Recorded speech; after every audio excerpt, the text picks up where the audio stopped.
إن الحمد لله نحمده ونستعينه ونستغفره ونعوذ بالله من شرور أنفسنا ومن سيئات أعمالنا من يهده الله فلا مضل له ومن يضلل فلا هادي له وأشهد أن لا إله إلا الله وحده لا شريك له وأشهد أن محمدا عبده ورسوله أما بعد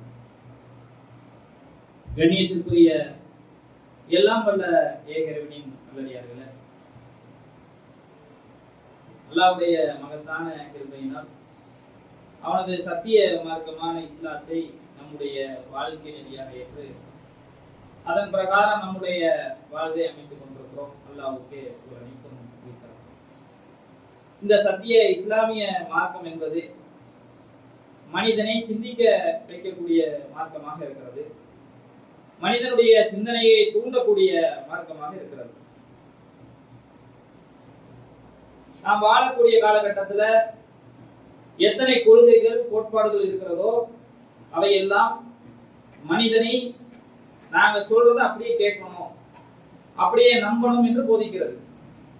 ஆனால் இஸ்லாம் மாத்திரம்தான் நீங்கள் சிந்தித்து சரியா என்று ஆலோசித்து சிந்தனை அடிப்படையில் ஏற்றுக்கொள்ளுங்கள் என்று சொல்லக்கூடியதை பார்க்கணும். இப்படி சிந்தனையை தூண்டக்கூடிய பல்வேறு வசனங்கள் திருமறை குர்ஆன்ல நீங்க பார்க்கலாம். குர்ஆனை பற்றி அல்லாஹ் சொல்லக்கூடிய இடத்துல கூட இந்த திருமறை குர்ஆன் அல்லாஹ் அல்லாதவரிடத்தில் இருந்து வந்திருந்தால் இதுல ஏராளமான முரண்பாடுகள் இருந்திருக்கும், நீங்கள் சிந்தித்து பாருங்க அப்படின்னு அல்லாஹ் சொல்றான்.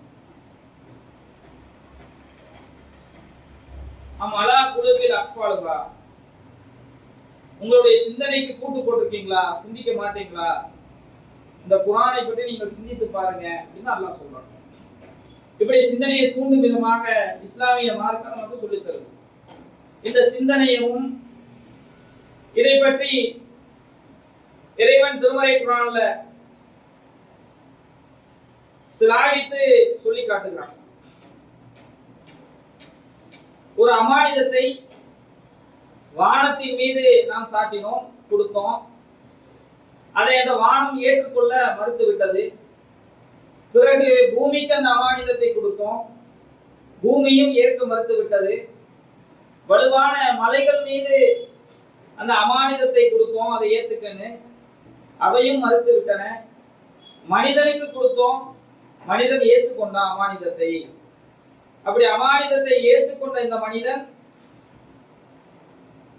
அறிவிலியாகவும் மூடனாகவும் அல்லது அநியாயக்காரனாகவும் இருக்கிறான். இப்படி அல்லாஹ் சொல்லி காட்டுறான். அப்படி அல்லாஹ் கொடுத்த மலைகள், பூமி, வானம் மறுத்துவிட்ட அமானிதமாக மனிதனுக்கு வழங்கியிருக்கக்கூடிய சிந்தனையை, பகுத்தறிவை இறைவன் சொல்லி காட்டுறான்.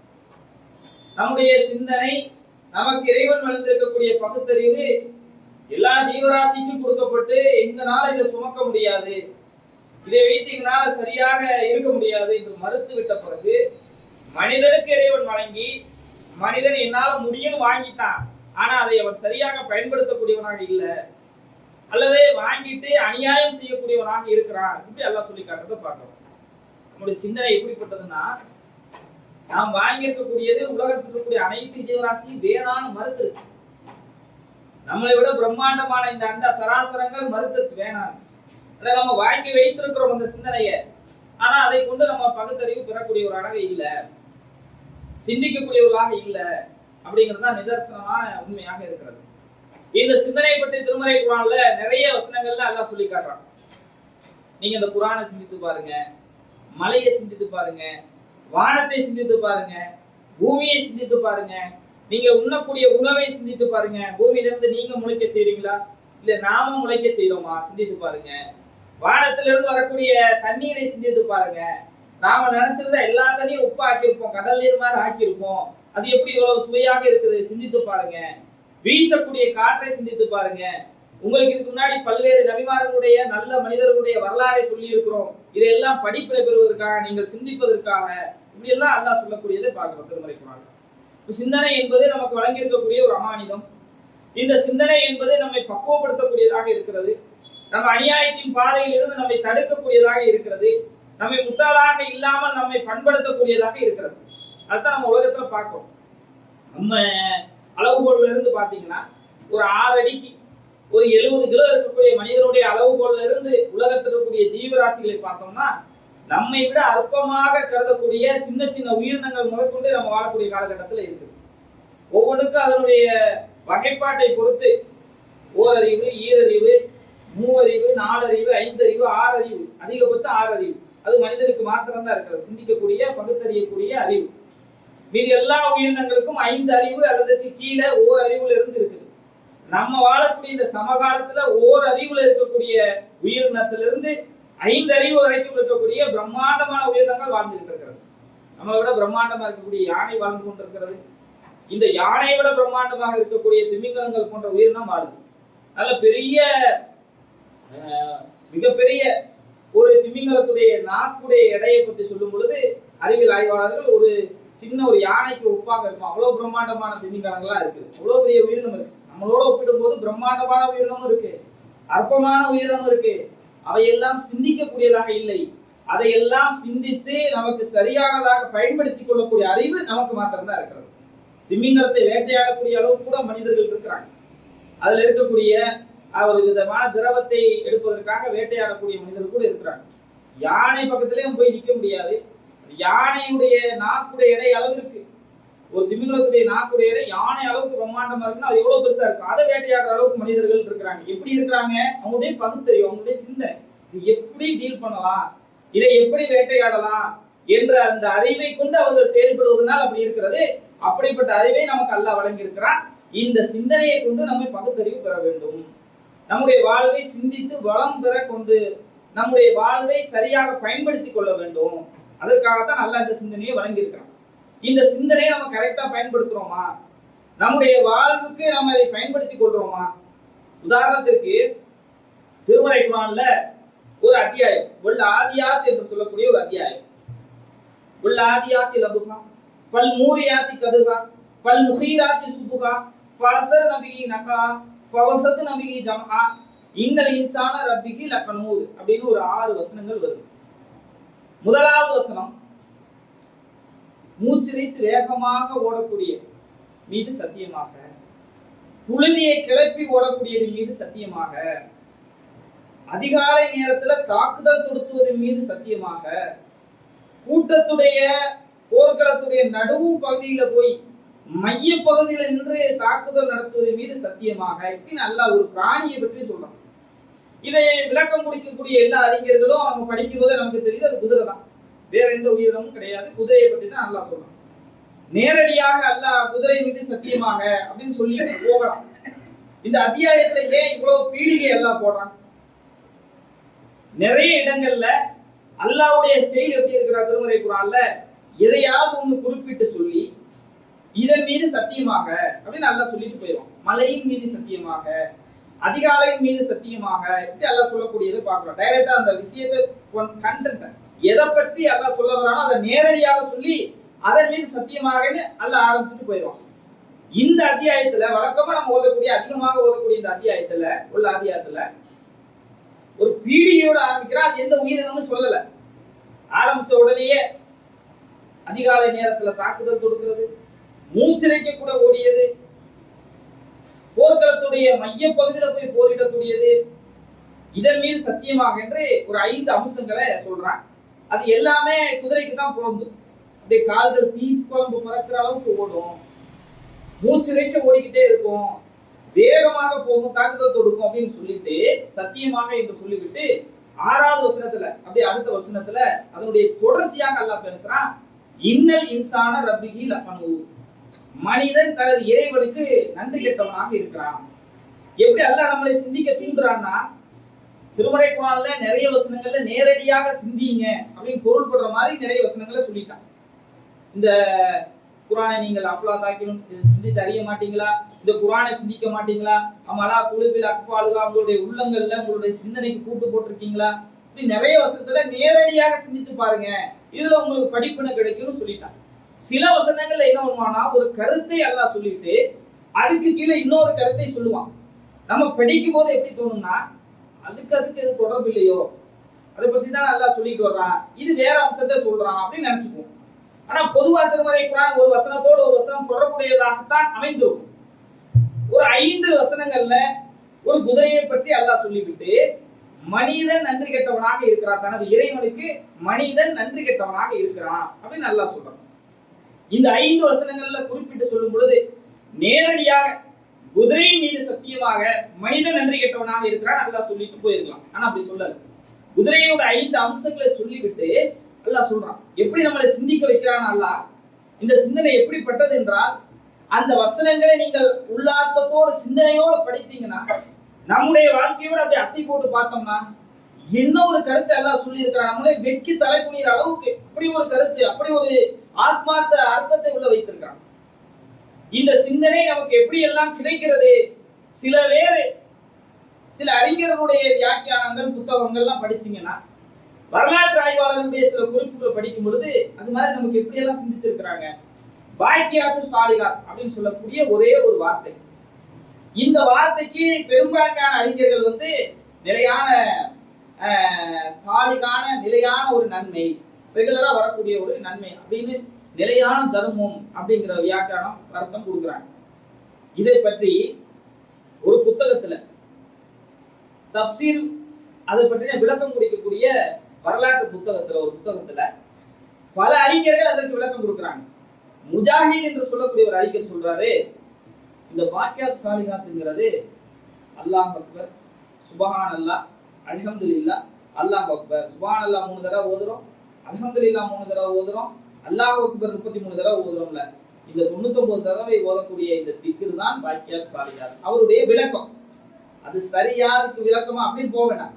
ஒரு சின்ன ஒரு வாக்கியத்தை கொண்டு ஒவ்வொரு மனிதன் எப்படி சிந்திக்கிறாங்க, அவங்களுடைய சிந்தனை அதன் மூலமாக எவ்வளவு பயன்படுது அப்படிங்கிறதுக்காக அவர் என்ன சொல்றாருன்னா, இது எப்படிப்பட்டதுன்றா அல்லாஹ்வை தப்சீர் செய்றோம், புகழ்றோம், திக்ர் பண்றோம், அல்லாஹ்வுடைய தன்மையை சொல்றோம், இது மறுமையில நமக்கு நிறைய நன்மைகளை பெற்று தரும்.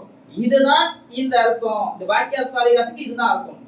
இன்னொரு அறிஞர் சொல்றாரு, இல்ல லுக்மான் என்று சொல்லக்கூடிய ஒரு அறிஞர் சொல்றாரு, அது கிடையாது. பாக்கியாத் சாலிகாத்னா சுப்ஹானல்லாஹ், அல்ஹம்துலில்லாஹ், அல்லாஹ் அக்பர் 33 தடவை சொல்லிட்டு லா இலாஹ இல்லல்லாஹ் முஹம்மது ரசூலுல்லாஹ் 100வது தடவையாக சொல்றோம் ஒரு தடவை, அது எல்லாம் சேர்த்து வரக்கூடியதுதான் பாக்கியாத் சாலிகாத் இப்படி சொல்றாரு. சில அறிஞர்கள் அதெல்லாம் கிடையாது, நிலையான தர்மம். ஒரு இடத்துல ஒரு கல்வி கூடத்தை அமைச்சிட்டு போறீங்க, ஒரு கிணற வெட்டி வச்சுட்டு போறீங்க, இதன் மூலமாக வரக்கூடிய நன்மை. சில அறிஞர்கள் சொல்றாங்க, நல்ல சாலியான பிள்ளையை பெற்று வளர்த்து விட்டுட்டு போயிருங்க, இங்க மரணிச்சிடறாங்க, உங்களுக்கு பிறகு அவங்க துவா செய்யறாங்கல்ல, அதுதான் அது. இன்னும் சில அறிஞர்கள் சொல்றாங்க, அதெல்லாம் கிடையாது, உங்களுடைய தொழுகை தான் பாக்கியாத் சாலிகாத் அப்படின்னு. அது சரியா இல்லையா, அவங்க ஏன் சொல்றாங்க அதுக்கு போவேனா, சின்ன ஒரு வாக்கியம். அதை கொண்டு அவர்கள் எப்படி பயன்படுத்திக்கிறாங்க, அதை கொண்டு சிந்தித்தனுடைய வாழ்க்கை எப்படி வளப்படுத்திக் கொள்றாங்க, இந்த சிந்தனையைத்தான் மார்க்க நமக்கு போதிக்கிறது. இப்ப நான் முதல்ல சுனல்ல உள்ள ஆதியாத்து 5 அம்சங்களை அல்லாஹ் சொல்றான். ஒரு குதிரை, ஒரு பிராணியை பத்தி. அந்த பிராணி எப்படிப்பட்டதுன்னா, மூச்சிறைக்க ஓடும், காலில் தீக்குழம்பு பிறக்கிற அளவுக்கு ஓடும், புழுதியை கிளப்பிட்டு ஓடும், அதிகாலை ஃபஜ்ருடைய நேரத்துல தாக்குதல் தொடுக்கிறதுக்கு ஓடும், போர்க்களத்துல ஒரு போர்ல அதனுடைய மையப்பகுதி வரைக்கும் போகும். முன்னாடி போய் நின்று போரிடுறது வேற, உள்ள நடு வரைக்கும் போகக்கூடியது வேற. அது மாதிரி மையப்பகுதியில போய் போரிடக்கூடியது மீது சத்தியமாக அப்படின்னு சொல்றான். அடுத்ததாக அல்லாஹ் சொல்றான், இன்னல் இன்சான ரப்பிஹி லகனூத். ரப்புக்கு, தனது இறைவனுக்கு இந்த மனிதன் நன்றி கெட்டவனாக இருக்கிறான். அப்படி பொருத்தி பாருங்க, இந்த குதிரை யாருக்காக மூச்சிறைக்க ஓடுது, யாருக்காக அதிகாலை நேரத்துல போகுது, ஃபஜ்ருடைய நேரத்துல, யாருக்காக போர்க்களத்துல நடுப்பகுதியில போய் நிக்குது. போர்க்களத்துல முன்னாடி போனாவே முதல்ல தாக்குதல் என்ன பண்ணுவாங்க, ஒருத்தர் நல்ல வீரியமா போராடுறாரு, அவரை தடுத்து நிறுத்த முடியல, அம்புகளால தொலைக்க முடியலைன்னா குதிரையுடைய காலை வெட்டுவாங்க. அதுதான் போருடைய மரபு. அப்ப கீழே விழுந்துருவாரு, நிலை தனிமையாக விழுந்த உடனே அவர் அட்டாக் பண்ணலாம். குதிரையுடைய கழுத்தை வெட்டுவாங்க, குதிரையை நோக்கி அம்பை பாய்ச்சுவாங்க. அப்ப அந்த குதிரை போர்க்களத்துடைய நடுவுக்கு போனுச்சுன்னா கழுத்து வெட்டப்படலாம், காது வெட்டப்படலாம், அது கொலை செய்யப்படலாம். ஆனாலும் அது போகுது. அதிகாலை நேரத்துல சோம்பலாக இருக்கும், ஆனாலும் போகுது. மூச்சு இறைச்சு ஒருத்தர் ஓடுறோம்ல, ஒரு ஓட்டப்பந்தயத்திலே இருக்க ஓடுறோம், மூச்சு வாங்கிட்டு நீங்க ஓட மாட்டோம், அதோட நிறுத்திக்குவோம். ஆனா அந்த குதிரை ஓடுது மூச்சிறைக்க. கால்ல இருந்து தீக்குழம்பு வரைக்கிற அளவுக்கு ரொம்ப போர்க்களத்துல எல்லாம் ஓடுனுச்சு வைங்களேன், கீழே அப்படியே அந்த சின்ன சின்ன தீக்குறி வரும். அந்த அளவுக்கு ஓடுது. நம்ம இதை எதையுமே செய்ய தயாராக செய்ய மாட்டோம். ஏன் அந்த குதிரை செய்யுது? தன்னுடைய எஜமானன் கட்டளையிடுறார். யார் அந்த குதிரையை வச்சு நடத்துறாரோ, யார் வளர்க்கிறாரோ, யார் அதுக்கு ட்ரைனிங் கொடுத்திருக்காரோ அவர் சொல்றாரு செய்யுது. தன்னுடைய எஜமானன் சொல்லக்கூடியதை கட்டுப்பட்டு விசுவாசமாக அந்த குதிரை செய்யும். அதான் அதனுடைய யதார்த்தம். இப்ப அந்த எஜமானன் என்ன சொல்றாரு? போர்க்களத்துக்கு போகணும், நடுவுல போய் இருந்து போரிடணும், கூட்டிட்டு போறாரு, போகுது. இந்த எஜமானன் அந்த குதிரைக்கு என்ன செஞ்சிருக்கிறார்? அதற்கு உயிர் கொடுத்தாரா? கிடையாது. அந்த குதிரையுடைய தாயுடைய கருவறையில வச்சு வளர்த்தெடுத்தாரா பாதுகாப்பா? கிடையாது. அது மரணிக்காம பாத்துக்கிறாரா? அது கூட கிடையாது. போர்க்களத்துல போனா அது கொல்லப்படும் அதுக்கே தெரியும். அதை கொல்லாமல் பாதுகாக்கிற வேலையை செய்வார் அவர் எஜமானன்? அதுவும் கிடையாது. அந்த குதிரை சுவாசிப்பதற்கு ஏதாவது ஆக்சிஜன் எல்லாம் ஏற்பாடு பண்ணி கொடுத்தாரா? எதுவுமே கிடையாது. அந்த குதிரைக்கு ஒரு சில உணவுகளை கொடுக்கிறார், புல்லுக்கட்ட போடுறார், அதுக்கு தண்ணியை கொடுக்கிறார், அவ்வளவுதான் அவர் செய்வார். ஒரு எஜமானர் தன்னுடைய கீழே இருக்கக்கூடிய குதிரைக்கு உணவளிப்பார், தண்ணி கொடுப்பார். அந்த எஜமானர் அதை செய்யாம அவுத்து விட்டா கூட அந்த வேலையை அதுவே செஞ்சுக்கும். அதுவே போய் எங்கேயாவது சாப்பிட்டுக்கும், அதுவே எங்கேயாவது தண்ணியை குடிச்சுக்கும். ஆனால் தன்னுடைய எஜமானன் தனக்கு உணவளித்திருக்கிறார், தண்ணியை கொடுத்திருக்கிறார். அதனால என் எஜமானனுக்கு நான் கட்டுப்படுறேன், அவர் சொல்ற காரணத்தினால நான் மூச்சிறைக்க ஓடுறேன், அவர் சொல்ற காரணத்தினால போர்க்களத்துல நடுவுல போய் போரிடுறேன், அவர் சொல்ற காரணத்தினால அதிகால நேரத்துல பஜர்ல போய் நான் தாக்குதல் நடத்துறேன், அவர் சொல்ற காரணத்தினால புழுதி பறக்க நான் ஓடுறேன், அவர் சொல்ற காரணத்தினால காலில் இருந்து நெருப்பு வர அளவுக்கு நான் ஓடுறேன். அவரு என்ன செய்யறாரு? உணவளிக்கிறதுனால. அதான் அவருடைய அர்த்தம். அதுக்கு கீழே உள்ள வசனத்தை பாருங்க. இன்னல் இன்சானல் ரப்பிஹி லகனூத். மனிதன் தனது இறைவனுக்கு நன்றி கெட்டவனாக இருக்கிறான். நம்முடைய எஜமானன் அல்லாஹ். மனிதனுடைய எஜமானன் அல்லாஹ். மாலிகி யௌமித்தீன், நியாய தீர்ப்பு நாளுடைய சக்கரவர்த்தி. இந்த உலகத்துடைய அதிபதி அவன்தான். மனிதர்களை படைத்தவன் அவன்தான். மனிதர்கள் வணங்கக்கூடிய இறைவன் அவன்தான். மனிதர்களுக்கு உணவளிப்பவன் அவன். மனிதர்களுக்கு தண்ணீர் வழங்குபவன் அவன். நாம் வாழ்வதற்கு அனைத்து வசதிகளையும் ஏற்படுத்தி தந்தவன் அவன். நம்முடைய தாயுடைய கருவறையில பாதுகாப்பாக வளர்த்தெடுத்தவன் அவன். நம்ம தூங்கும் போது கூட நம்மை கண்காணித்து நாம் எந்திரிக்கிற வரைக்கும் பாதுகாப்பாக நமக்கு அரணாக நமக்கென்று மாணவர்களை நியமித்து நம்மை பாதுகாக்கக்கூடியவன் அவன். பல நேரங்களில் நம்ம போவோம், ஜஸ்ட்ல ஒரு விபத்து ஏற்பட்டிருக்கும் அப்படின்னு நமக்கு உள்ளங்கெல்லாம் நடுங்கி இருக்கும். வண்டியில் எதிரையா போகும்போது ஜஸ்ட்ல ஏதாவது காப்பாற்றப்பட்டிருக்கும், அப்படியே ஒரு நிமிஷம் நடுங்கும். அந்த நேரத்தில் நம்மை பாதுகாத்தவன் இவன், அந்த இறைவன். அவனுக்கு நம்ம எப்படி இருந்திருக்கோம்? ஒரு புல்லை, ஒரு உணவை, ஒரு தண்ணியை கொடுப்பதனால் ஒரு குதிரை தன்னுடைய எஜமானன் சொல்றான் தன்னுடைய கழுத்தை அறுத்தாலும் பரவாயில்லை என்று போர்க்களத்தில் நிற்கும் பொழுது, இவ்வளவு தூரம் பார்க்கக்கூடிய நம்முடைய இறைவன் நம்மிடத்தில் எதிர்பார்க்கக்கூடியது நம்ம எந்த அளவுக்கு செய்யும்? ஃபஜ்ருடைய தொழுகை. நபிகள் நாயகம் சொல்றாங்க, மூமின்களுக்கு அது பாரமாக இருக்காது, இறை நம்பிக்கையாளர்களுக்கு இந்த ஃபஜ்ருடைய தொழுகை பாரமாகவே இருக்காது, நமக்கு பாரமா இருக்கு. ஒரு குதிரைக்கு அதிகாலையில போய் தாக்குதல் நடத்துவது பாரமாக இல்லை, தன்னுடைய எஜமானனுக்காக போய் நிக்குதுன. தூங்குற நேரம், நல்ல கண்ணயர்ந்து தூங்குற நேரம். நபிகள் சொல்றாங்கல்ல, நம்ம தூங்கும் பொழுது நம்ம பக்கத்துல அந்த ஃபஜ்ருடைய நேரம் வந்துட்டா செய்தான். மற்ற நேரத்துல எல்லாம் நம்ம வழிகெடுப்பான், அதை செய்யாத இதை செய்யாத அப்படின்னு நமக்கு எதிராகவே சொல்லிக்கிட்டு இருப்பான். ஆனா ஃபஜ்ருடைய நேரத்துல வந்து அப்படியே தடவை கொடுத்து, அலைக்கலையிலும் கபீர், இரவு ரொம்ப நீளமா இருக்குது, பெருசு, விடிஞ்சிருச்சுன்னு நினைக்காத, நல்லா தூங்குடா அப்படின்னு நம்ம தடவி கொடுத்து அப்படியே சொகுசா தூங்க வைத்துக் கொண்டிருப்பான். ஃபஜ்ருடைய பாங்கு நம்முடைய காதுல கேட்காது. அதுக்கு முன்னாடி எல்லாம் யோசிச்சு பாருங்க, திடீர்னு சின்ன சத்தம் கேட்டாலும் திருப்பி எந்திரிச்சு பாருங்க, என்னாச்சு ஏதாச்சும் ஒரு பூனை திடீர்னு வந்து எதையா தட்டி விட்டா உடனே எந்திரிச்சு உட்காரும், என்னமோ சத்தம் கேட்டுச்சு அப்படின்னு.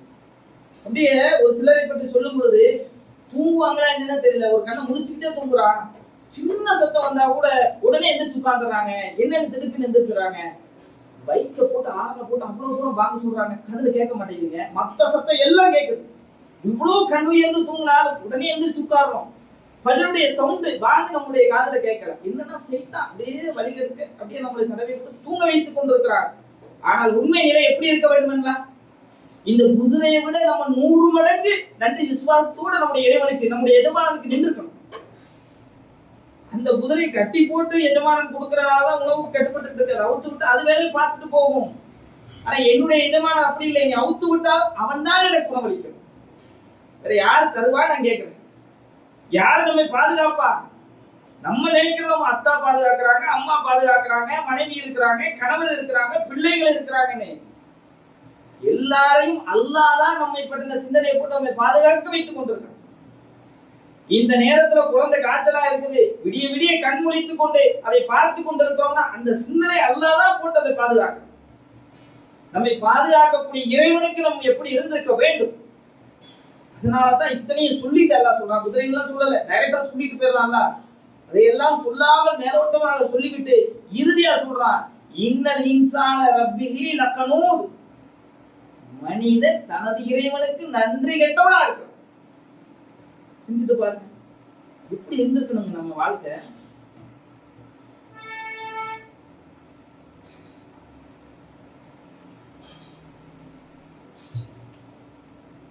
அன்பிற்கினிய சகோதர சகோதரிகளை, இறைவனுடைய மகத்தான கிருபையினால் அவனது சத்திய மார்க்கமான இஸ்லாத்தை நமக்கு அல்லாஹ் வழங்கியிருக்கிறான்.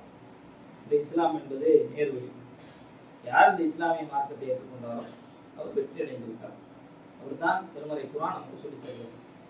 இன்னும் சொல்ல போனால், அல்லாஹ்வுக்கு இணை வைக்காத ஒருவர் மூமினாக வாழ்றார், முஸ்லீமா இருக்கிறார், இன்னும் பாவம் இருந்தாலும் சரி, அதெல்லாம் நாடியவர்கள் மன்னிப்பான். விசாரணையே இருக்காது. சில பேர் அப்படியே அனுப்பிச்சு விட்டுருவான், சொர்க்கத்துக்கு போகணும். சில பேருக்கு அதுக்குண்டான தண்டனையை நரகத்தில் கொடுத்துட்டு சொர்க்கத்துக்கு அனுப்பிச்சிடுவான். இணை வைக்காம இருந்தா போதும், அவ்வளவுதான். மற்ற பாவங்களை அல்லாஹ் நாடியவர்களுக்கு மன்னிப்பான், அல்லாஹ் நாடியவர்களை தண்டிப்பான். ஆனால் வெற்றி ஏதாவது ஒரு நாளில் கிடைச்சிடும். மகத்தான இந்த மார்க்கத்தை நமக்கு வழங்கி இருக்கிறான். அதுக்கு அல்லாஹ்வுக்கு நம்ம நன்றி செலுத்த கடமைப்பட்டிருக்கிறோம். அது மாத்திரம் இல்லாமல் நம்ம வாழ்வதற்கு பல்வேறு வழிவகைகளை ஏற்படுத்தி தந்திருக்கிறான்.